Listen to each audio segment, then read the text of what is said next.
Sekarang so beda, Cin. Zaman so berubah. Kalau dulu itu masih tulis, dengar, sekarang so video. Video apa sih mau begini? Torang pesta pelindung paroki kan sudah lama. Kong kita berpikir, bagaimana kalau torang mau bikin video pendek tentang teladan Bunda Teresa? Ada betulnya juga sih, Pak. Yang Victor ada bilang. Mungkin dorong nggak percaya, Pak Hanafi. Mungkin karena dorang lihat kita batato, gondrong, memang rupa sama dengan preman. Cinta, so lihat DP model itu dia gocap, batato-tato. Ini kan tapi masa lalu.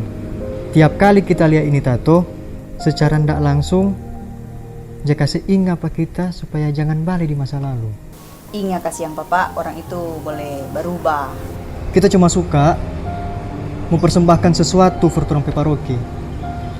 Meskipun kita sudah tahu syuting, sudah tahu baking begini, tahu foto dan lain-lain, mar ternyata itu semuanya tidak segampang yang kita pikir.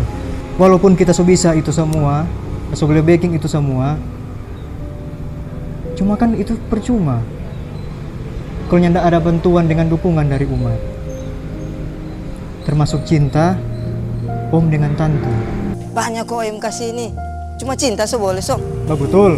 Betul, nggak mau cari dari yang cantik, yang manis, sampai yang pahit le ada. Kita percaya kalau Tuhan so berkehendak, pasti Tuhan mau tolong pak kita. Apapun DP kendala.